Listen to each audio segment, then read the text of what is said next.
to Speaker of the House, Mike Johnson, a fantastic guy who's doing a great job. Thank you, Mike. EPA Administrator Lee Zeldin. He's our secret weapon. He's getting those approvals done in record-setting time. True. Great Senators John Barrasso and Jim Justice. Thank you very much for being here. Hi, Jim. Been a long time, Jim. You're looking good. Shelley Moore Capito. Thank you, Shelley. Thank you very much, darling. Marsha Blackburn, Bill Hagerty, Ted Budd, John Husted, Bernie Moreno, and David McCormick, all here, great senators, every one of them, great senators, representatives of the House, Jim Baird, Troy Balderson, Andy Barr, Dave Taylor, Warren Davidson, Troy Downing, Morgan Griffith, Brett Guthrie, Harriet Hageman, Mike Kelly, Dan Muser, Scott Perry, Carol Miller, Dana Harshberger, and Riley Moore. Boy, that's a good group of people. We have some others in here, too, and I'm not going to say it's just too many. Don't get angry at me. I'll never get their vote again. It's very dangerous. I also want to thank the president of the Washington Coal Club, Michael Day, CEO of the National Mining Association, Richard Nolan, along with many of the greatest business leaders in this powerful industry and a great industry it is.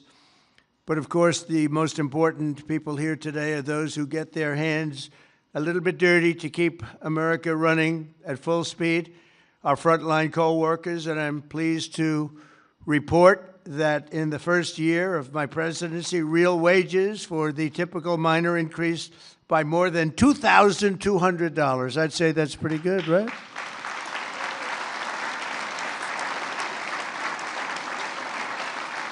And I'll give you the bad news. It's the first time that that's happened in more than 27 years, all right?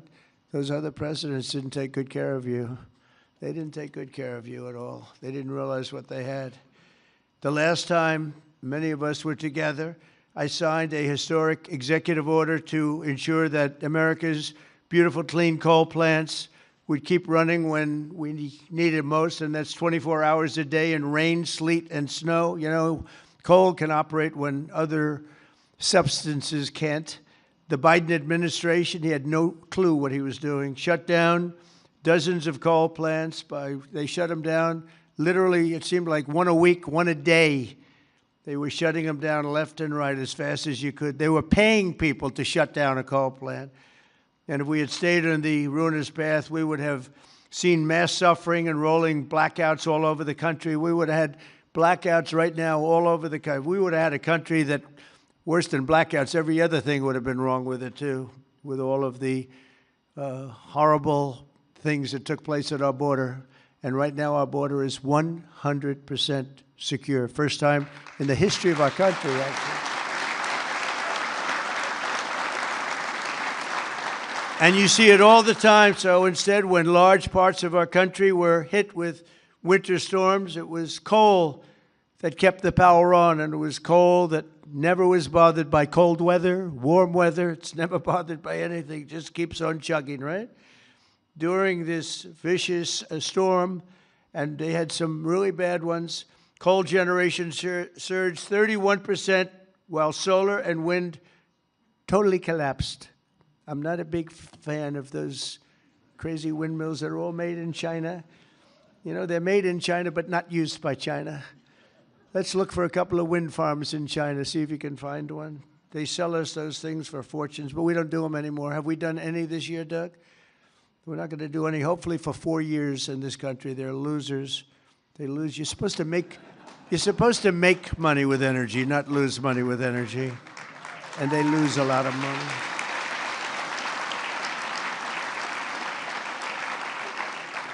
And by the way, they're all over Europe. And, you know, I was recently there, and it's not recognizable what they've done to their beautiful fields and those beautiful, beautiful scenic areas. And they put those wind turbines all over the place, and they're chugging, not doing a damn thing except every time it goes around, it loses a fortune. It's horrible. They've lost their way. Not recognizable. And then I wonder why they don't like me over there. But you know who likes me over there? The people like me over there, I can tell you, because they know I'm right. More than 200 million Americans across 35 states were impacted by the storm, and the only reason most were able to take a hot shower was thanks to the power provided by the most reliable, dependable, and really dependable form of energy that we have, and that's clean, beautiful coal. Biden and the radical left wanted to abolish coal. They did everything they could, everything possible. But on day one of this administration, I ended the war on coal. We terminated the Green New Scam, and we withdrew from the unfair, one-sided Paris Climate Accord. That was another beauty we had. We paid $1 trillion. Nobody else had to pay 10 cents. Already, I've saved 74 coal power plants from crushing restrictions and closures that would have been forced to shut down in the very immediate future. And today, I'm proud to announce that the Tennessee Valley Authority has taken action to save 2 major coal plants in Tennessee. Tennessee Valley Authority.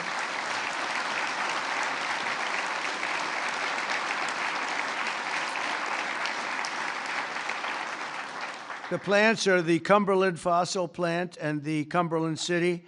It's in Cumberland City. It's a big, beautiful thing that they just wanted to shut down. You know, the Tennessee Valley Authority has gone in a very stupid, very bad direction. The head of it, it's considered sort of semi-private. It's supposed to be semi-public, but it's semi-private.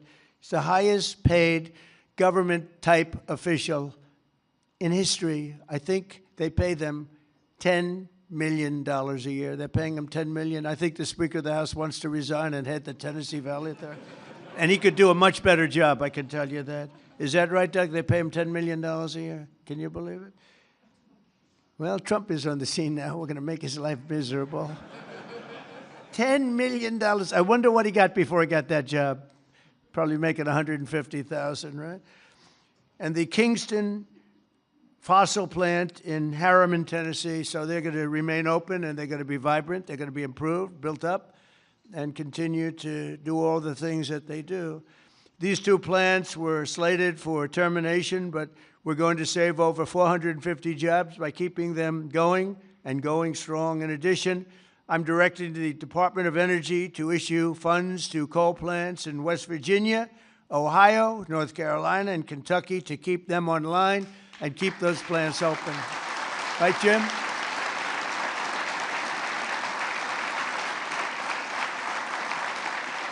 And very importantly, we're also bringing our coal mines roaring back to life. Under 4 years of the Biden administration, Sleepy Joe, not a single permit was approved for a new coal mining project. Think of it.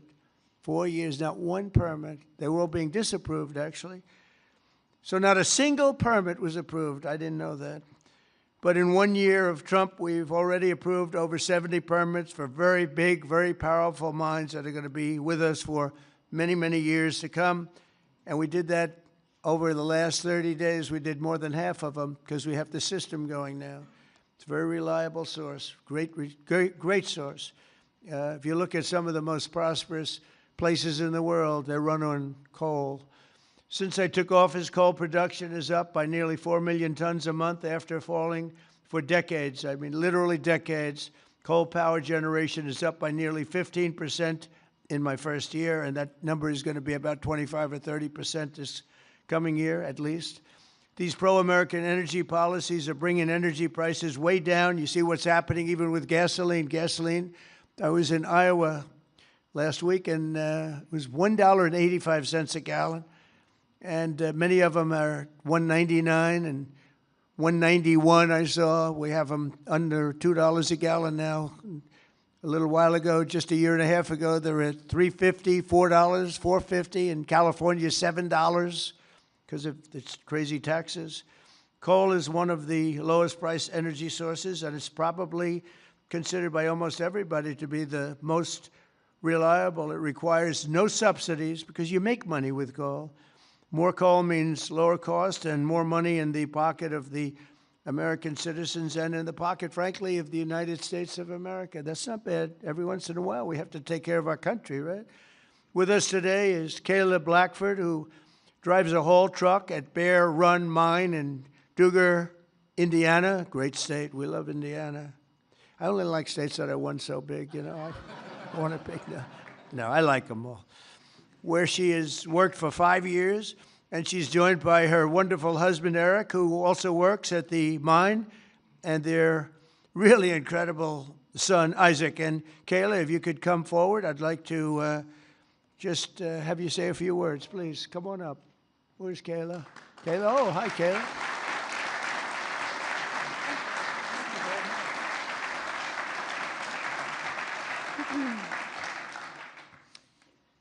Thank you, Mr. President.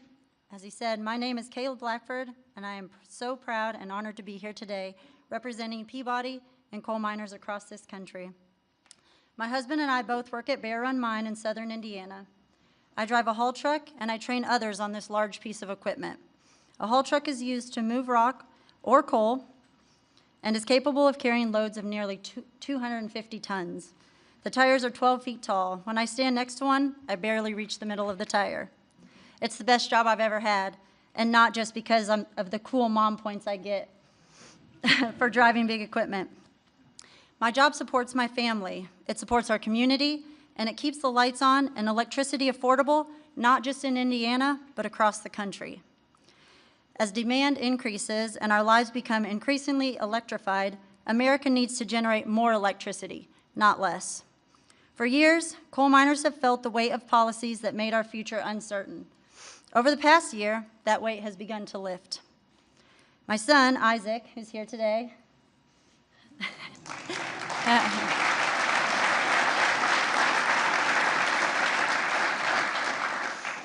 has friends whose parents also work at Bear Run. And when you grow up seeing huge mining equipment from the road, like Isaac and his friends do, you dream about the day when you get to run that equipment. When a mine closes, families don't just lose their jobs. They're often forced to leave their communities, their schools, and their support systems behind. The common sense policies to keep coal plants running implemented by this administration mean that my husband and I can keep working, stay where we are, and continue raising our son in our community that we call home. And the impact is even greater than that because you, Mr. President, have single-handedly kept utility prices affordable, the lights on, and our jobs alive. We are real people under these hard hats. On behalf of America's coal miners, thank you, Mr. President, for recognizing the value of coal and the value of the people who power this industry every day. Thank you, Thank you so much. So nice to meet you. Thank you very much for all of the things. Sorry, I'll take that.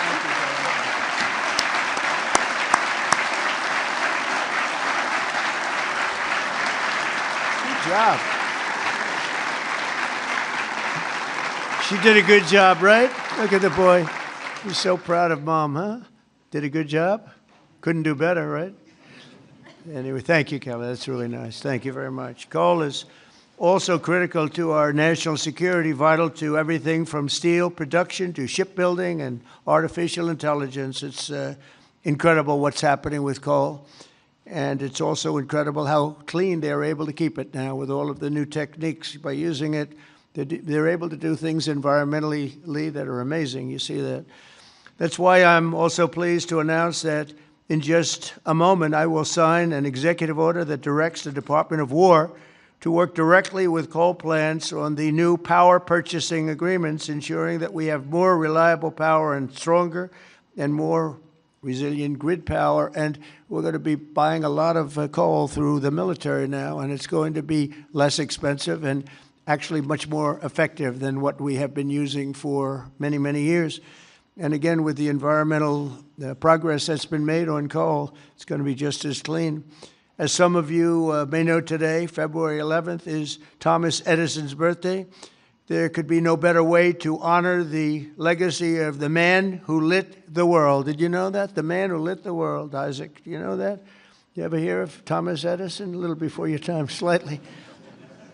But then to reaffirm our commitment to American energy independence and the American energy dominance. We're going to be dominant, and we are dominant right now. We have a new group of people that we're very close to, become very close to, and that's called Venezuela, where we're taking in this case, oil. We had 50 million barrels of oil that we have floating right now to Houston to be refined, and we're getting energy from all different sources. And so oil and gas is fantastic. So many of them are so good, but we're not going to use the bad ones. America is now the #1 energy producer in the world. We are by far #1. In fact, we're very soon going to be #1 by double what #2 is. And under our leadership, we're becoming a massive energy exporter. In just the past few months, we've made historic trade deals with Japan, Korea, India, and others to increase our coal exports dramatically. We're now exporting coal to all over the world, and the quality of our coal is supposed to be, I'm not an expert in coal, but I've been very good to the people that are. The quality of our coal is supposed to be the finest anywhere in the world. From West Virginia to Wyoming, from Ohio to Montana, and all across the country, we're lifting up our hardworking American miners like nobody has ever done before. We're bringing down costs of American consumers, and together we're making the most of the magnificent land that God gave us to rebuild the greatest economy and the greatest nation in the history of the world. Another one of my favorite words is the word tariff. Tariff is I know they want to hear that little story. I used to say it's my favorite word. They said, what about God? What about religion? What about family and your wife, your children? So now I make it my 5th favorite word. Oh, you have no idea. I suffered. I was suffering from the fake news media. They were going after me when I said it was my favorite word. So I make it #5, and I think I'm generally speaking okay. They'd like it to be a little bit later than that. But because of tariffs, you saw that it was just announced, our trade deficit has gone down. Now, if you go down 1 point, 2 points, you're like a genius. It's gone down 78%. 78%. Can you believe it? And we have to fight. Right, Speaker? And we have to fight. Just came out. Everyone's saying, that can't be right. 78% reduction in our trade deficit. And next year, we're going to be positive if we keep it all going. We're waiting for a very important decision from the Supreme Court. But I want to thank the speakers here because you have fought with me. You got it very early. Now almost everybody's getting it. But it's numbers that we've never seen. The other thing is breaking 7,000 on the S&P, and very importantly, 50,000 yesterday. 50,000 we broke on the Dow. And if you remember, when I won, they said if he could ever produce 50,000 by the end of his 4th term, by the end of his 4th year, it would be unbelievably successful. Well, we produced 50,000 in excess now, went up today, in excess of 50,000 at the end of my 1st year. So that's some difference. And that's because of tariffs. So we're doing numbers that nobody thought were possible. The economy is rich. I tell the story that in Saudi Arabia, the king said, sir, a year and a half ago, we were all